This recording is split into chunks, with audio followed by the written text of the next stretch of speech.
So let's start with our warm-up problem. We're asked to find, it's a definite integral, integral of 0 to the pi over 4, 16x squared, secant squared x, tangent of x dx. So definite integral, we're not after antiderivative, we're after a value, and we have 5 options. And 4 of them look very similar, and one of them looks very odd. I'm suspecting it's not going to be the odd one here. So, okay, it's almost like we have to figure out the plus and minus signs. And now before we go for the answer, let's just sort of think about what are the tools we would need to answer such a question. Well, what do we see? We see sort of 2 things, trigonometry and algebra. And so those are sort of 2 different camps. And so oftentimes when you have 2 different types of functions multiplying, we're thinking integration by parts. And we always say, look, start with that x squared, take enough derivatives, goes away. So maybe if we integrate the trig twice, or however many times, but probably twice, if we can do that, there's hope. Hope. Okay. Well, do you have an answer? What do you think? A, B, C, D, or E? Answer is C. Pi squared minus 4 pi plus 8 log 2. All right. So again, we kind of know where we're going. We're doing integration by parts twice. We're going to have the algebra part be the thing that we keep taking derivatives of, and we're going to be consistent. We'll make a choice, we stick with our choice. And then the trig is stuff we're going to integrate.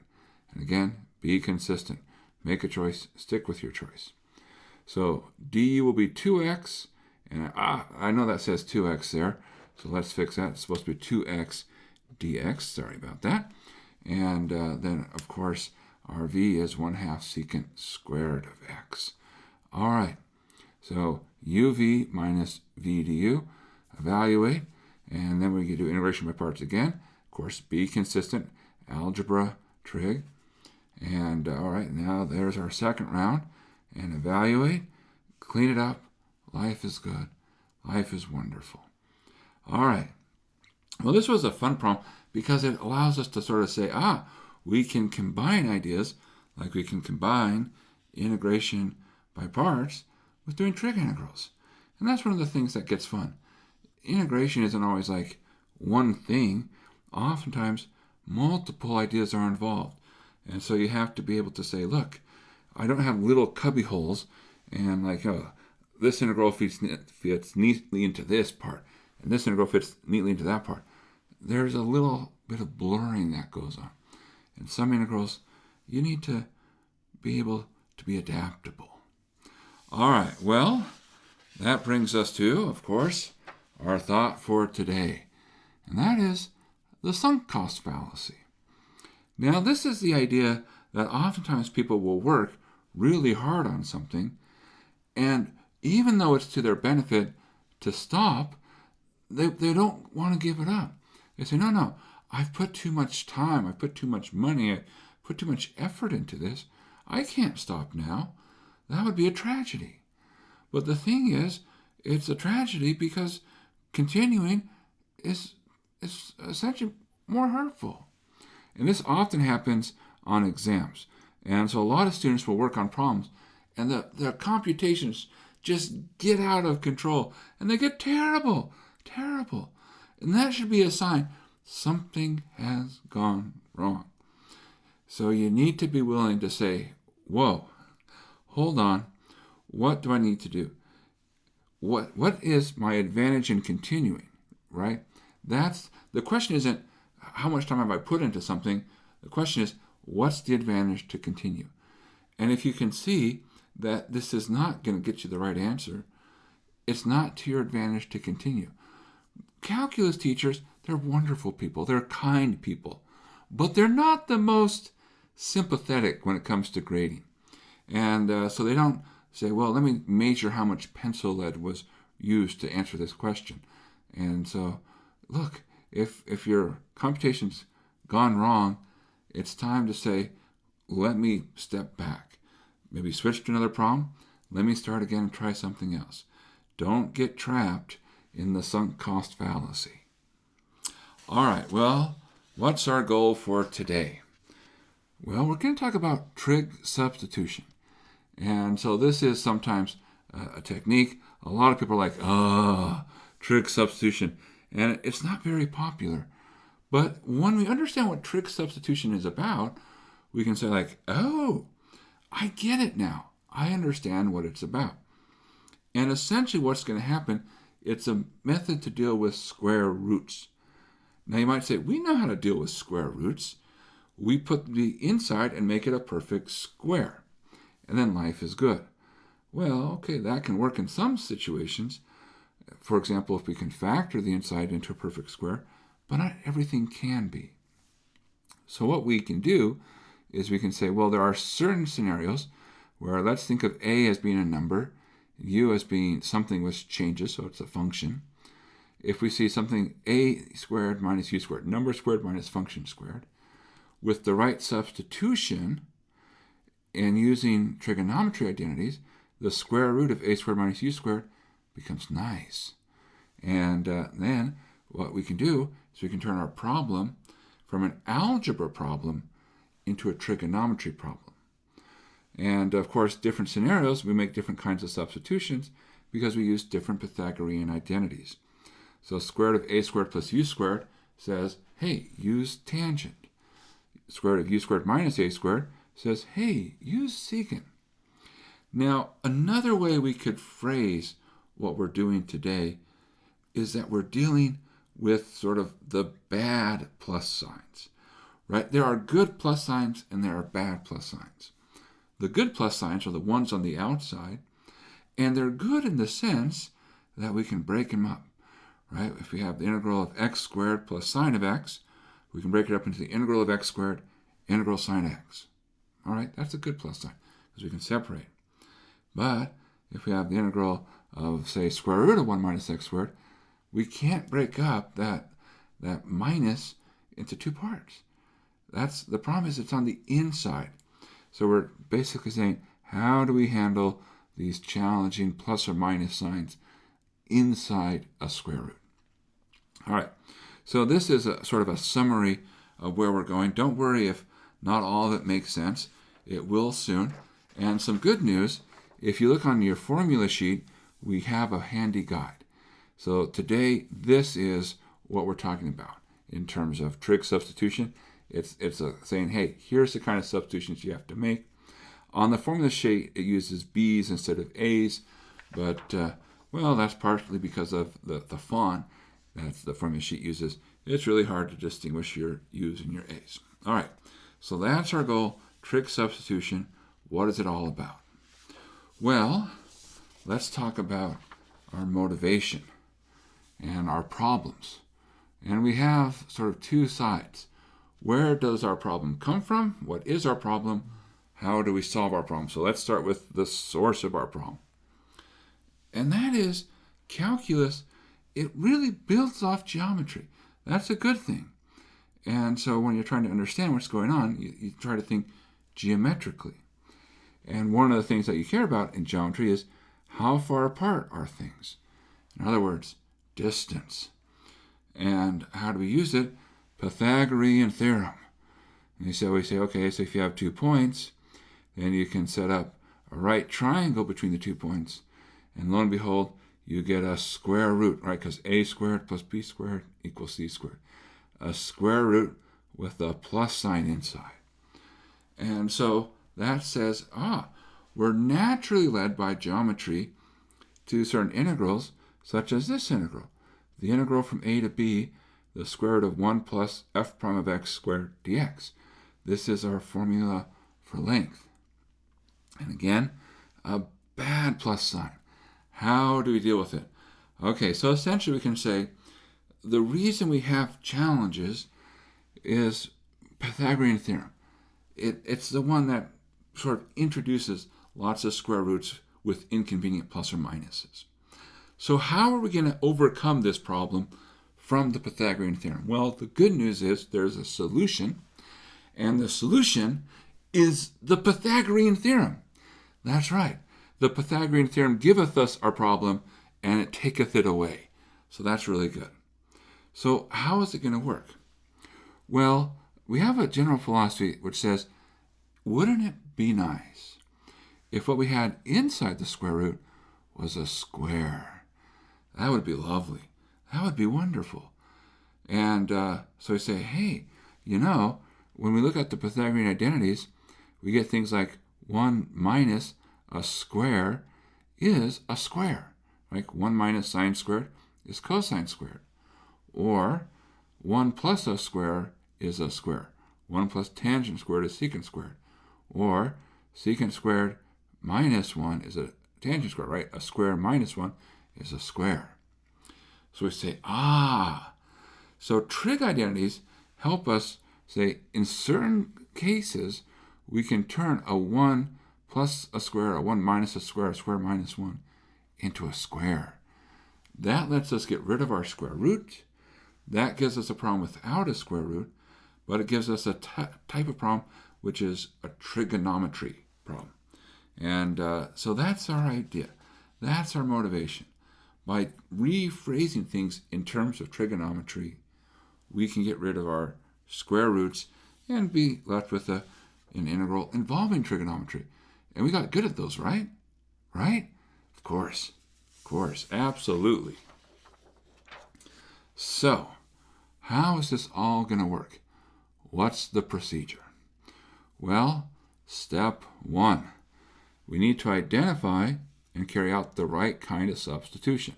And whenever we're doing a substitution, you have to say, look, I have to account for all of the terms.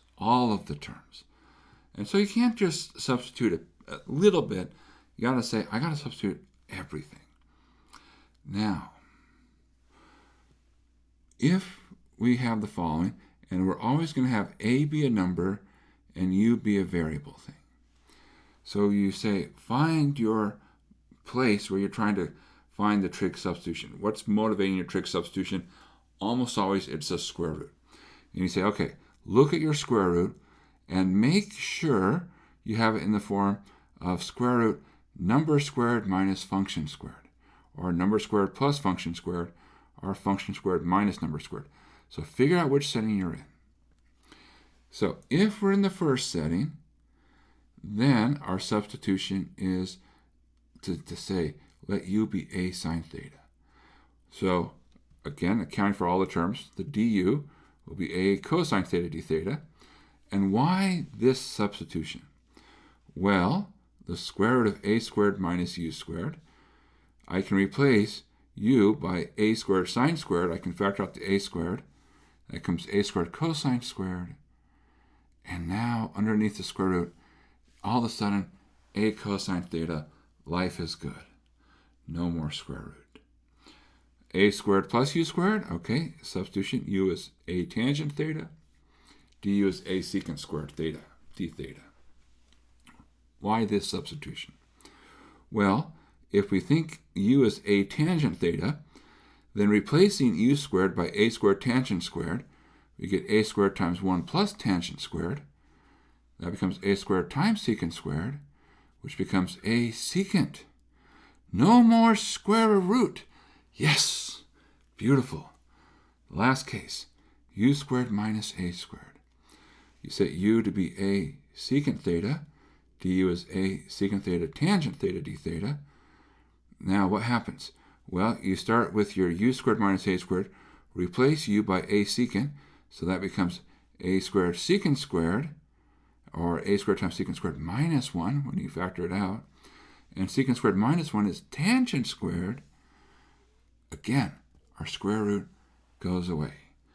So our motivation for trig substitution is always to try to say, aha, let's get rid of our square root. Or more generally, slightly more generally, but how can we make things simpler? So we're going to start with our algebra and turn it into trigonometry. That's what's going to happen. So we're going into trig. So now we have a new trig integral, and we carry that out. So we have different techniques that we've learned, and we say, okay, where does that trig integral take us? Solve it. And if it's definite, we've updated the bounds, life is good, we're done. If it's not, we have to undo the substitution. So how do you go about doing that? What's this last step? This is only for an indefinite integral. And so we say, okay, we carry out the trig integral, and now, whatever our answer is, we make sure we rewrite that in terms of trig functions with just theta.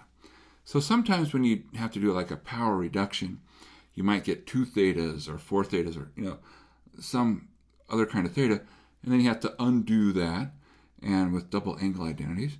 And then you say, okay, once you've done all of that, you say, great, I have a bunch of trig functions. I have to go back to algebra. And the thing to remember is SOHCAHTOA, right? It's think of it as you have a triangle, like here's a triangle here, and you put an angle in the corner, and SOHCAHTOA, right? It's like the song, SOHCAHTOA, where the triangle edges all have names. There's the opposite, the adjacent, and don't forget hypotenuse. SOHCAHTOA, where the... okay, all right, sorry. Got to put myself back into math mode, right? So when we are dealing with a triangle, we would draw a right triangle, and we put an angle in the corner. And now let's think about, well, since we're here on the middle one, that's from our tangent. So if u is a tangent theta is u over a. Now the TOA says that tangent is opposite over adjacent, u over a. And we can use the Pythagorean theorem and get that last side, square root of a squared plus u squared. Now you might say, have we seen square root of a squared plus u squared somewhere else? Have we seen it? Yeah, it's right there. Coincidence? No, not at all. It's the reason it's here is the reason it works. And so, it's like, that's cool. But now we can read things off like, suppose I want sine. I say, okay, that's opposite over hypotenuse, u over square root of a squared plus u squared. What about cosine? Adjacent over hypotenuse. All right, what if I wanted secant? Well, secant is the flipped of cosine, hypotenuse over adjacent, and so forth and so on. All right, so that's if we are doing our tangent theta substitution. The other two are similar. So the sine of theta is u over a, that's our u equals a sine theta, opposite over hypotenuse. And then we find the missing side. Nice. And so now we can read off our trig functions. Life is good. Secant. Now cosine is adjacent over hypotenuse, so secant's hypotenuse over adjacent, u over a. Missing side. Nice. And okay, we can read off our trig functions. So there we go. We have our procedure. Identify the trig substitution, and the good thing is we figure out our square root, and that's on the formula sheet, what kind of substitution to make. Update all the terms. Carry out the trig integral, and undo at the end. That's our plan. That's the whole thing. Now, if you're thinking, wow, that doesn't sound so bad, it's not, but it does take practice. So, for the rest of the time, we're going to do practice. All right, so here we go. First problem. Find the integral of square root 1 minus x squared dx. Okay, now we've oftentimes used this integral for a definite integral because it's like, oh, it's very circly. But now, indefinite integral. And if you were paying attention in Calc 1 last semester, we did actually derive this using geometric principles, but now we're going to do it trigonometry. All right, so first off, we find the square root. Okay, good news, we found the square root. All right, now, the next thing is we say, what's the form? Well, the form is the square root of a squared minus u squared. And in our case, a is 1, and u is x. So, if we go by the guide, when we have our square root of a squared minus u squared, we say, all right, according to this, we're going to make our substitution here is u is equal to 1, because that's a sine x. All right. There we go. And, oops, sorry, not sine x, sine theta. There we go, there we go. And not u. My gosh, I can't believe I have to be careful here. So x is u, x equals sine theta. Okay, all right. Oh my gosh, I feel like a rookie.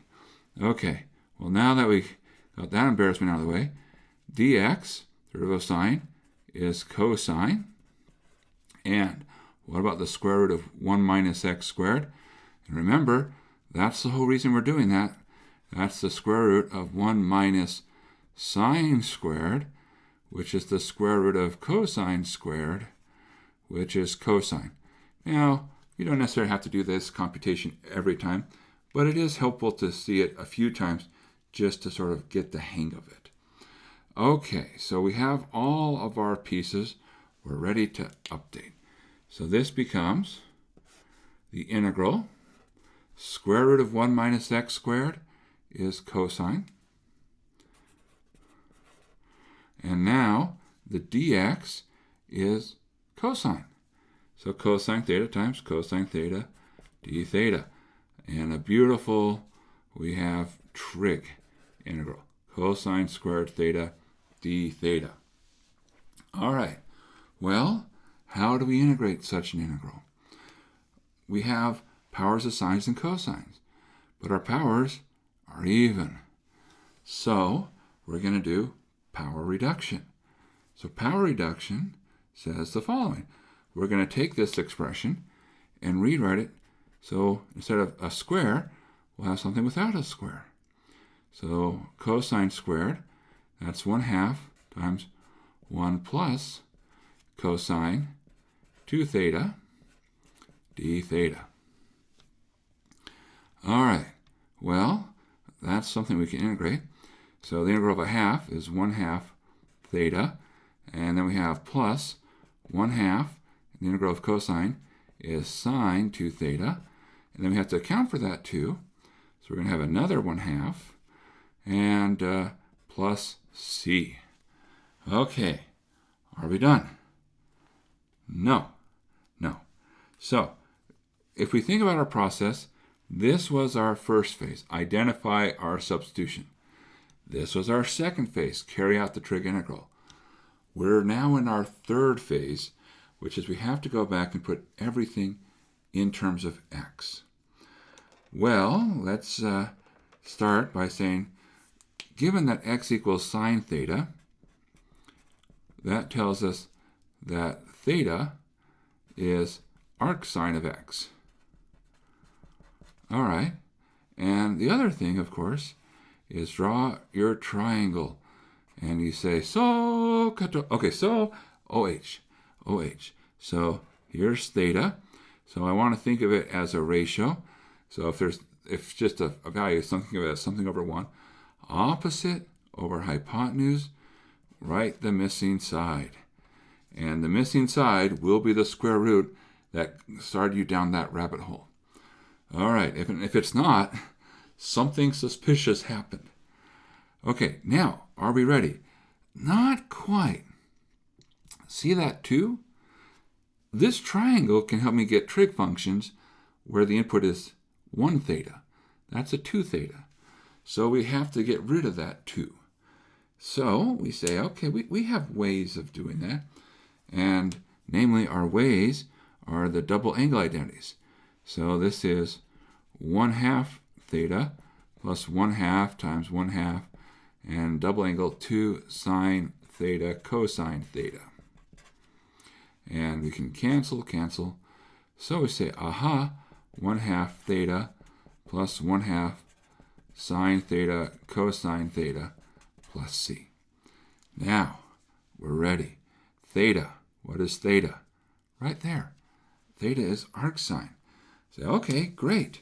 So we have 1/2 arcsine of x. plus 1/2. Now sine of theta. Well, we can use the triangle, or we can just say, oh, we actually wrote it down. Sine of theta equals x. But it is opposite over hypotenuse, so that works out. Now cosine theta. That's, so, toa, adjacent over hypotenuse. So adjacent over hypotenuse, square root 1 minus x squared over 1. And plus c.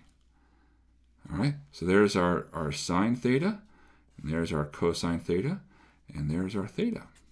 We just updated it, wrote it everything in terms of x, and there we go.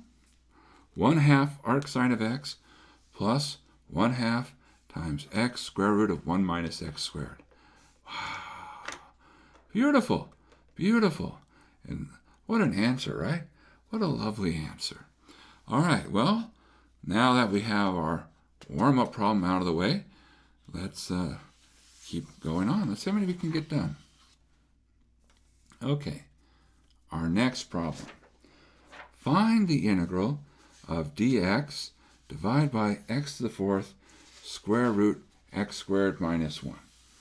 Well, when we're looking here, we say, look for the square root. There's a square root. And which form is it? Well, be careful. This is number squared minus function squared.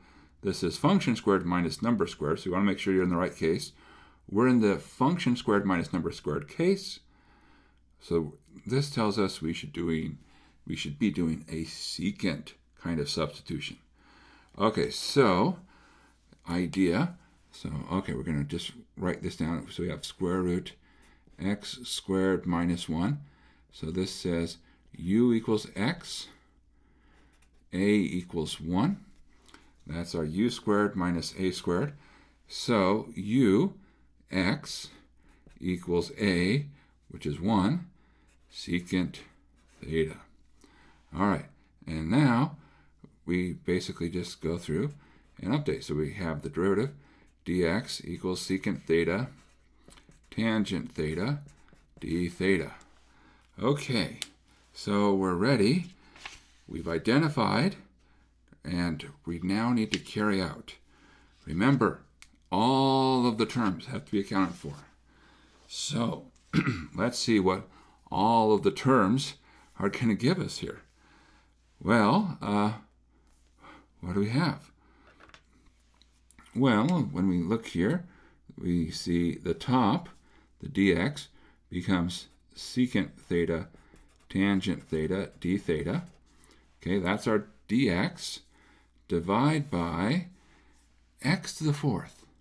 What do we do with x to the 4th? Well, x to the 4th will become secant theta to the 4th. And what about that square root of our x squared minus 1? Well, if we go through there, x is secant, so that's square root of secant squared minus 1, which becomes square root of tangent squared, which becomes tangent. Not a coincidence. It's going to work out pretty nicely. So there's a tangent theta. All right, so every piece has been accounted for. Good, good, good. All right. Well, now what? Well, let's we integrate. We simplify. We can simplify a few things. We certainly can cancel off a tangent. Good. We can cancel off one of the secants upstairs with one of the secants downstairs. And we say, all right, well, that gets us down to the integral of 1 over secant cubed. Well, that seems a little bit easier. All right, so we have integral 1 over secant cubed theta d theta. But can we simplify that?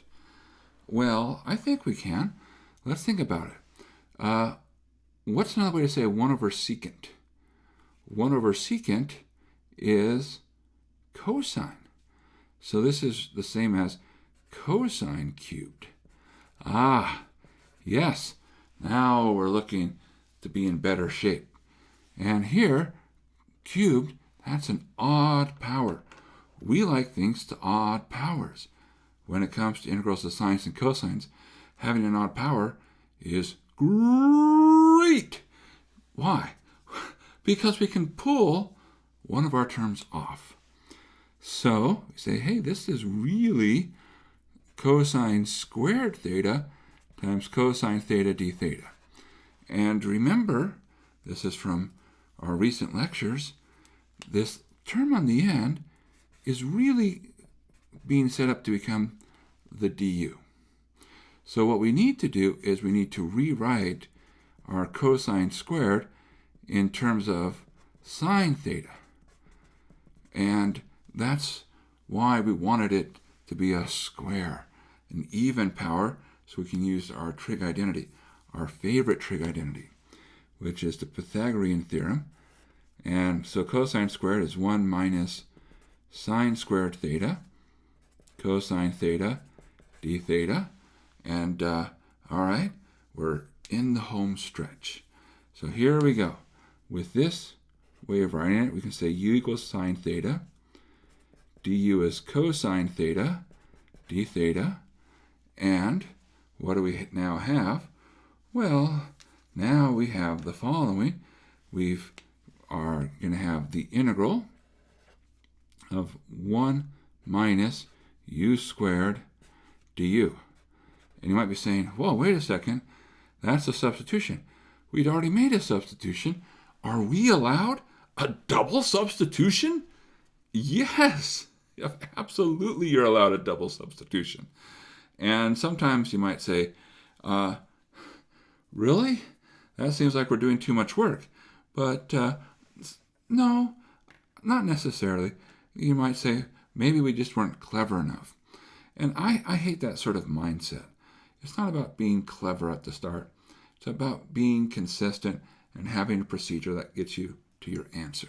So don't think about, I need to find the most clever integral. No. There's other ways to do things. The world doesn't require you to be clever all the time. All right, the integral of 1 minus u squared with respect to u, well, that's going to be u minus 1/3 u cubed plus c.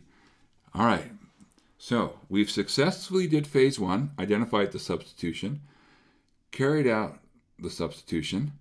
We then were in phase 2, doing the trig integrals. We're almost done with it, not quite. And what's the last thing to do to finish up phase 2? Get back in terms of theta. U equals sine theta. So this becomes sine theta minus 1/3 sine cubed theta plus c. Now, our last part. Get back in terms of x. Because we started with x, we should end with x. All right, so given that secant of theta is x, which will add a little over 1 just to emphasize what's going on, draw your triangle, throw theta in, and remember, how does secant relate? It's the hypotenuse over adjacent. Hypotenuse over adjacent. And then you say, well, what does the missing side need to be? Do the Pythagorean theorem, square root x squared minus 1. A squared plus b squared equals c squared. So if you're wondering, like, how do I get that? Well, a squared, 1 squared, plus this thing, we'll call it b squared, equals c squared. And then you say, well, that says b squared is x squared minus 1, and then you take your square root, and you get the answer. So getting this missing side is not meant to be mysterious. All right, and last thing is, where is sine? Because these are both sine terms. So sine is opposite over hypotenuse. So kato, opposite over hypotenuse. So we can say sine is square root x squared minus 1 over x, and then minus 1/3 square root x squared minus 1 over x cubed plus c. And that's a great way to leave your answer. And you're done. You're done. Now, I will say there are ways to sometimes do problems like this which don't involve trig substitution, but oftentimes they are a lot more complicated and it will take you a lot more work. Trig substitution turns out to be rather elegant. And so if you see square roots, it's not a bad thing to think of, hey, can I complete the square on the inside? If not, start thinking about trig substitution. All right. Well, let's keep going. Not seeing any questions. Of course, hard to see questions today, but that's all right. Now, our next one. Find the integral of dt over 2t minus t squared to the 3/2. Now, that 3/2, if you see a half, that's a square root. Okay, so there's a square root. We're feeling square rootish. Are we in the right form? Well, if we pull up our guide here, what does our guide say? Well, our guide says we need number squared minus function squared, number squared plus function squared, or function squared minus number squared. We don't have any of those. These are both functions. Yes, that's a function squared, but that's not a number. It's a function. So we are not ready to identify our trig substitution. We have to think about how to rewrite it. And so that's why you'll see there's a comment here. It says, hey, you might need to complete the square on the inside to get into one of the forms that we need. So here's a case where there's a little bit of work before we can get going. All right, so let's think about what's going on. So we're going to work on rewriting this until we get into a very friendly form. So we have our dt, and just thinking about where we're going, that we have a t squared, so I'm going to pull a minus out. So t squared, and then minus 2t, and then I'm going to leave ourselves a gap, and another gap to the 3/2 power. And as you can check, all I've done is pull a minus out. But why the gaps? We should mind the gap, right? That's what we would say, especially if we were over in the UK. Mind the gap. Mind the gap. Well, we want to complete the square. So, how does one do that? Well, let's look at this expression. The good news is we already have 1 in front of t squared. So the rule is take what's in front of the t. In this case, it's -2. Divide that by 2. -1. Square it. So we would add 1. So if you added 1 on the inside here, that would make this thing a perfect square. Make it t minus 1 quantity squared. We completed the square. All right, take middle term, divide by 2, square it, add it on. Now, we need to make sure that we haven't changed what we're integrating. So we need to balance it out. Ultimately, when you look at this, we really have subtracted 1. So if we're going to subtract 1, what else do we need to do? We need to add 1 on the inside. All right. So all of this is to say that we can rewrite what's inside here. This 2t minus t squared is the same as the integral of 1 minus t minus 1 squared to the 3/2 power. All right, so we completed the squared. So let's pull up our guide here. And are we in a place where we can make a substitution? Yes, right here. Number squared minus function squared. That's the right form. All right, so let's work this out. We'll grab a new color here.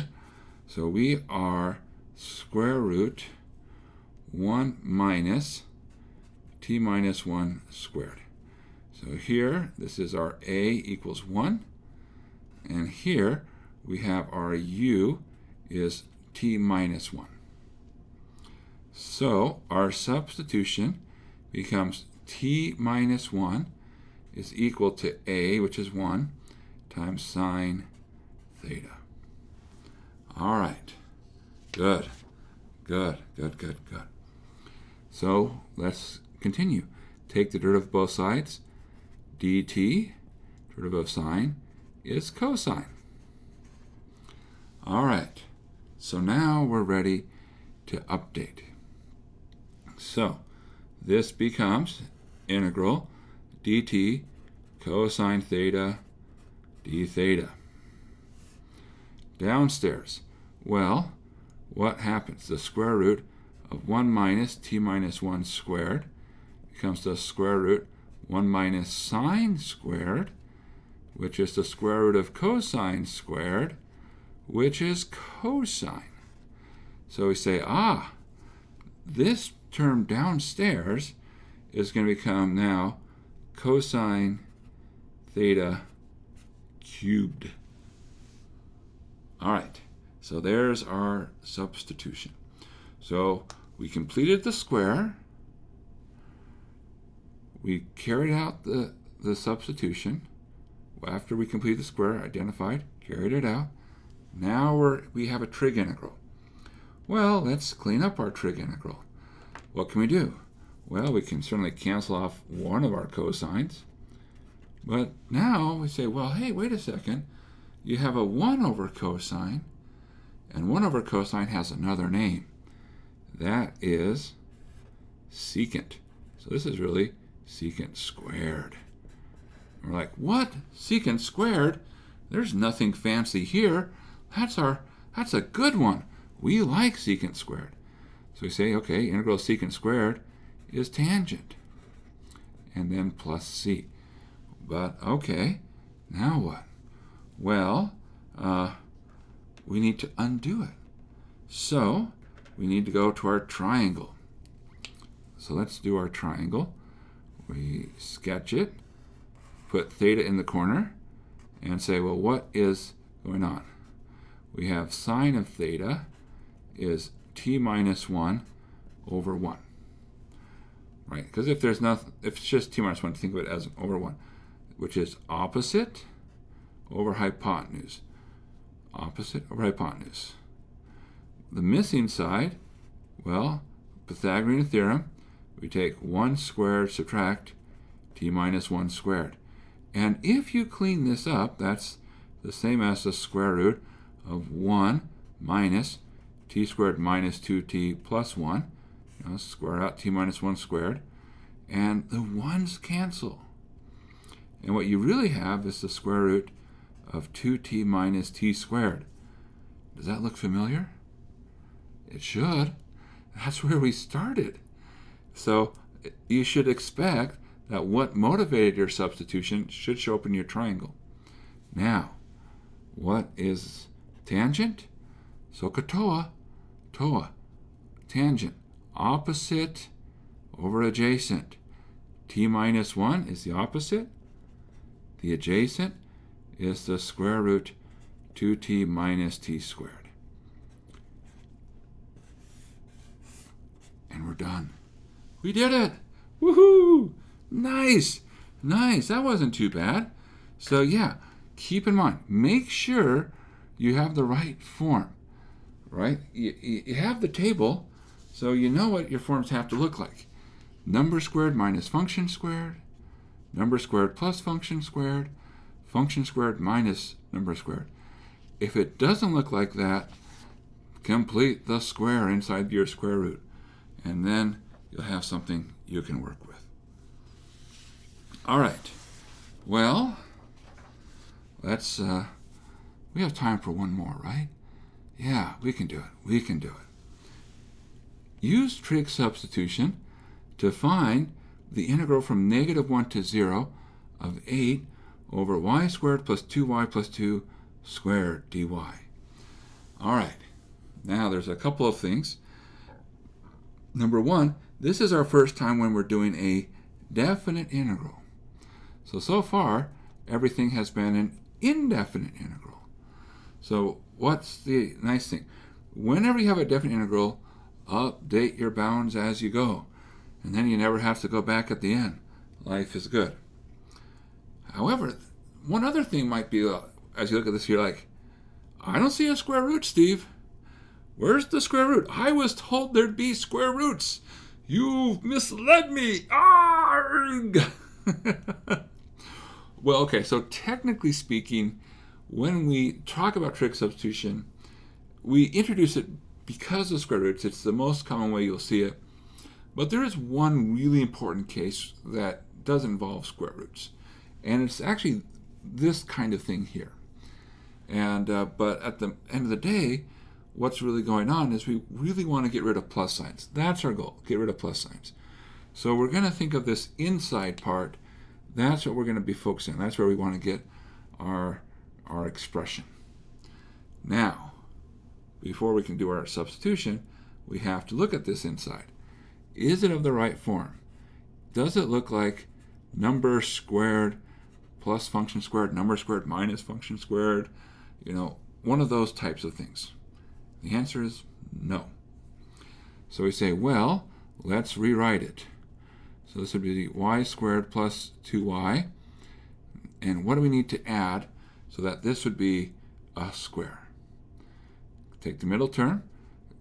First off, double check that what's in front of the y squared or your square term is a 1. If it is, take the middle term, divide by 2, and square it. And you say, oh, well, I need to add 1. But I'm supposed to have plus 2. So we say, okay, so we'll just split our 2 up. And if we do that, we say, well, it's y plus 1 squared plus 1 squared. So in terms of our handy-dandy guide, which I have somewhere here, what are we in? We are in this setting. A squared plus function squared.